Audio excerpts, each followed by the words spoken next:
تو جب تک ہم میت کو قبر میں نہ رکھیں اس وقت تک ہم کھڑے رہتے میت کے اعزاز میں کہ میت کیا ہے، ہم بیٹھے ہوں اور میت کیا ہے ابھی ہمارے کندھوں میں، یعنی کہ وہ قبر میں بھی نہ ہو. تو اس لیے جب تک میت کو قبر میں نہ رکھا جاتا اس وقت تک ہم کھڑے ہوتے. رسول پاک علیہ السلام کو بتایا گیا اللہ کے رسول یہ طریقہ یہودی بھی کرتے ہیں. ان کے یہاں یہی ہوتا ہے جب تک قبر کے اندر دفنایا نہ جائے، قبر کی اس پاتال کے اندر اتارا نہ جائے، اس وقت تک کیا ہے ہم کھڑے رہتے ہیں. وہ لوگ یہودی کھڑے رہتے ہیں. نبی علیہ السلام نے فرمایا خالف الیہود، یہودیوں کی مخالفت کرو، بیٹھ جاؤ. آئندہ سے ہم اس طریقوں کو نہیں اپنائیں گے. ہمیں نہیں معلوم تھا، معلوم ہوا نبی عالم الغیب نہیں ہے. دوسری بات، نبی کو یہودیوں اور عیسائیوں کا اتنا طریقہ بھی پسند نہیں ہے اپنے اسلام کے اندر. جو نبی، اور پھر نبی علیہ السلام نے فرمایا کہ بھائی جب کیا ہے کندھوں پر اگر ہو، علماء نے پھر مسئلہ نکالا ہے اس وقت تو بیٹھنا قبرستان میں مناسب نہیں. جنازے کو جب رکھ دیا جائے زمین پر، قبر کے اندر نہیں زمین پر، پھر کیا ہے آپ حضرات ارد گرد بیٹھ سکتے ہیں لیکن قبر پر نہیں بیٹھنا. میں نے اکثروں کو دیکھا ہے وہ قبر پر بیٹھے سٹے لگا رہے ہوتے ہیں ماشاءاللہ. جنگ اخبار کی سرخیاں بتا رہے ہوتے ہیں، ہاں جی کیا ہوا آج، کون سا کوئی سیاست نامہ قبرستان میں بھی چل رہا ہے ماشاءاللہ. کسی جگہ تو چھوڑو بھائی سیاست کے معاملے کو. اس لیے میرے بھائی اپنے جوانوں سے گزارش ہے کہ نیو ایئر نائٹ اللہ کے سامنے رو کر گزارے. ٹھیک ہے جی. تو یہ انتظامیہ نے بھی کہا اور یہ بالکل صحیح کہا. جو انتظامیہ صحیح بات کرے گی ہم مانیں گے، اور جو غلط کہے گی ان کا باپ بھی نہیں منوا سکتا ہم سے. انتظامیہ جو کہہ رہی مدینہ مسجد کو گرا، تمہارا باپ بھی آ جائے نہیں گرا سکتا انشاءاللہ. مدینہ مسجد طارق روڈ کی جو مدینہ مسجد ہے 3-4 منزلہ عمارت ہے. اب ہمارے حضرت جی کو خیال ہے سپریم کورٹ کو کیا اس کو گرا دو، کیا اس کو پارک میں تبدیل کیا جائے. پارک میں کون سے تہجد کی نمازیں پڑھی جائیں گی؟ اوئے تمہیں 40 سال 41 سال ہو گئے، تمہیں اس وقت یاد نہیں آیا؟ یہ مسجد کوئی راتوں رات جنات نے تو تعمیر نہیں کی بیت المقدس کی طرح، اس میں کوئی ٹائم لگا تھا. اتنا عرصہ ہو گیا تمہیں یاد نہیں آیا؟ آج تمہیں یاد آیا ہے. اللہ کا گھر، علماء نے مسئلہ لکھا ہے، یہ فقہاء نے مسئلہ لکھا ہے. جو جگہ ایک دفعہ مسجد میں تبدیل ہو جائے، اگرچہ کسی سے جبرن غصب کی ہو، اگرچہ کسی سے زبردستی کسی نے زمین قبضے میں لے کر اس پر مسجد بنا دی، اس مسجد کو نہیں گرایا جائے گا. قبضہ کرنے والے سے اس زمین کی جو قیمت ہے وہ وصول کی جائے گی. اب یہ مسجد ہے، جس کی زمین ہے وہ قیمت لگائے اور قیمت کیا ہے اس کو دے دی جائے، ختم. لیکن اس مسجد کو گرایا نہیں جائے گا. یہ کیسی ریاست مدینہ ہے؟ زنا کے اڈے آباد ہیں. ہمارا چیف جسٹس اس کی بندش کا حکم نہیں نازل فرماتا. جسم فروشی کے اڈے آباد ہیں، اس کے لیے کوئی حکم نازل نہیں فرمایا جاتا. شراب کی بھٹیاں چل رہی ہیں، اس کی بندش کا کوئی حکم نہیں. ایک اللہ کا گھر رہ گیا ہے جہاں عام نمازوں میں وہاں کے لوگوں نے بتایا 2-2 ہزار نمازی ہوتے ہیں. عام نمازوں میں 1000 سے اوپر کی کہانی ہے. مسجد اور جمعے کا دن آتا ہے پوری مسجد بھری جاتی ہے، صفیں باہر کو لگتی ہیں. تو وہ میرا بھائی کس ہمت سے اللہ کے گھر کو توڑنے کے لیے آئے گا؟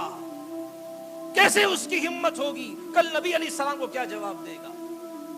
اللہ نے فرمایا سب سے بڑا ظالم وہ ہے جو اللہ کے گھر سے لوگوں کو روکے. اللہ کے غضب کو دعوت نہ دو. تمہاری اور بھی ایسی اونچی حرکتیں ہیں. خدا کے لیے آج کی رات رونے کی ہے. اللہ تعالیٰ سے لو لگاؤ، مناؤ اللہ کو. اس لیے میرا محترم عزیزو، مسجد کسی ایک جماعت کی حفاظت اس کے ذمہ نہیں ہے کہ چلو جی وہ فلاں مولوی صاحب جا رہے ہیں. ہر کلمہ گو کی ذمہ داری مسجد کی حفاظت کرنا. اب کہیں گے جی یہ فرقہ واریت ہے.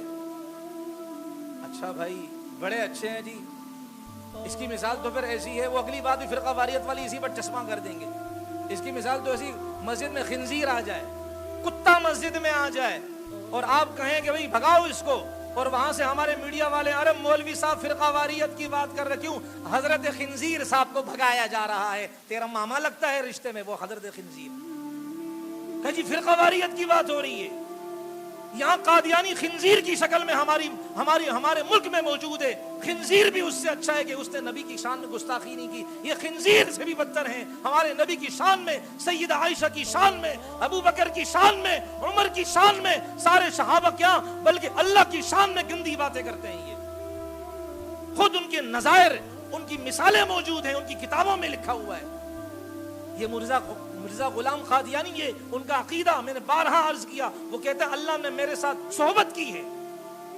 جس جس انسان کا یہ عقیدہ ہو اس کے پیروکار آج بھی موجود ہیں. اور ہمارے نماز کے بعد احتجاج بھی ہمارے علماء نے کیا. اور صرف علماء کا کام نہیں، ہر کلمہ گو کا کام ہے، ہر بابو کا، ہر مسٹر کا، ہر ملا کا، ہر کسی کی ذمہ داری ہے. ابو بکر خدا بخش نتوکھا، یہ خوشاب میں یہ ڈی پی او لگا تھا، ابھی بھی حاضر سروے سے کمبخت کی درگاہ. اللہ اس کی کمبختی اسلام کی برکت سے دور کر دے تو اچھا ہے. خوشاب میں ڈی پی او لگا تھا، اور خوشاب میں وہاں ایٹمی پلانٹ ہے، اس کے ارد گرد یہ ڈی پی او لگا. اس نے اپنے قادیانیوں کے لیے زمینیں خریدی، اور اس ایٹمی پلانٹ کے ارد گرد قادیانیوں کو اس نے زمینیں اپنے سرکاری عہدے کے غلط منصب کا ناجائز فائدہ اٹھاتے ہوئے وہ زمینیں ان کو دے دی. اور آپ کو پتہ ہے ہمارے ایٹمی راز چوری کر کے امریکہ کو دینے والا کون ہے؟ عبدالسلام قادیانی، جس کے نام کی یونیورسٹی لگائی گئی تھی. پھر تو یہ ہمارے مسلمانوں نے احتجاج کیا تو وہ اس کا نام ہٹا دیا. عبدالسلام قادیانی یہ گلوبل یہ نوبل وہ جو نا اس کو دیا گیا، اس لیے دیا جو جتنا یہود و نصارہ کے تلوے چاٹنے والا کو اس کو انعام دیا جائے گا.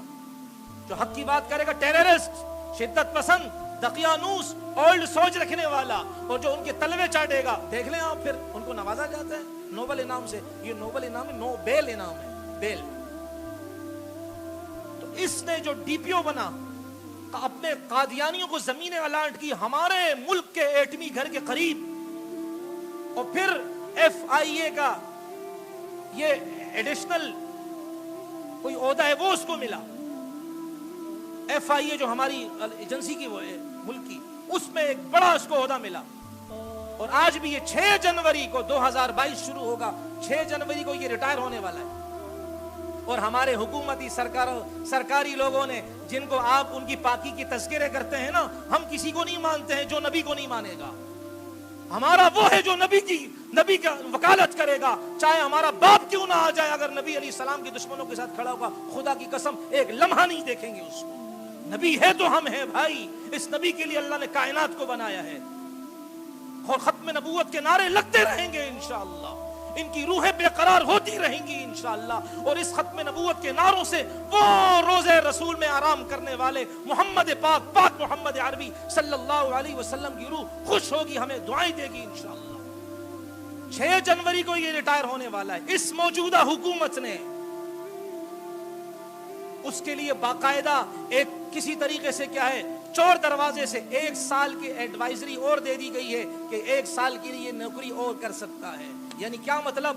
1 سال میں اس کو ملک کا بیڑا غرق کرنے کا ہم اور ٹائم دیتے ہیں. خوب بیڑا غرق کرے، سرکاری منصب کا ناجائز فائدہ اٹھائے، مسلمانوں کی عقیدوں کو برباد کرے، پیسوں کی ریل پیل دکھا کر مسلمان نوجوانوں کو بدعقیدہ بنائے، مسلمان نوجوانوں کے عقیدوں کو خراب کرے، ان کے ایمان کے سودے لگائے. تو خدا کی قسم ہمارے اکابر یہ انشاءاللہ ہونے نہیں دیں گے. ہم غریب ضرور ہیں ایمان کے اعتبار سے نہیں، ہم غریب ضرور ہیں غیرت کے اعتبار سے نہیں، ہم غریب ضرور ہیں لیکن اپنی حیا کے اعتبار سے نہیں، ہم غریب ضرور ہیں لیکن محمد عربی کی عشق کے اعتبار سے نہیں. یہ حکومت کیا کر رہی ہے بھائی؟ یہ ہمارے بعض ساتھی صفائیاں، میں نے پہلے عرض کیا، اگر اس جگہ کوئی عالم دین بھی غلط کام کرے گا، خدا کی قسم آپ ہمیں ان کے خلاف صف اول میں شریک پائیں گے. ہم نبی کے مقابلے میں نہ کسی عالم کو دیکھیں گے، نہ کسی شیخ کو دیکھیں گے، جوتوں کی نوک سے اڑائیں گے. جو نبی علیہ السلام کی ختم نبوت کی مخالفت پر اترا ہے، ہم وہ کسی کو نہیں مانیں گے. ہمارے لیے نبی سب کچھ ہے بھائی. جس نبی کے نام کا کلمہ ہم پڑھیں، جس نبی کے نام کی برکت سے روٹیاں ہم توڑیں، جس نبی کے نام کی برکت سے لباس ہم پہنیں، جس نبی کے نام کی برکت سے نعمتیں ہم استعمال کریں. آج جب اس نبی کے نام کی عزت اور حفاظت کا ذریعہ آئے، ہم کہتے ہیں اللہ خود ہی حفاظت کرے گا. تو اللہ رازق بھی ہے نا، خود کھلائے گا. کیوں جاتے ہو کھانے کے لیے، کمائی کے لیے کیوں جاتے ہیں؟ اللہ رازق ہے، اللہ اچھا کھلا سکتے ہیں. حضرت مریم کو بھی اللہ تعالیٰ نے کھلایا تھا، اسی طرح کیڑے کو بھی اللہ کھلانے پر قادر. کیوں جاتے ہیں؟ کہ اللہ نے ہاتھ پاؤں مارنے کا بھی تو کہا. یہاں بھی تو اللہ نے ہاتھ پاؤں مارنے کا کہا کہ جب کل میرے پیارے محمد مصطفیٰ کی ناموس کے اوپر کوئی بات آ رہی تھی، تم نے کیا کیا؟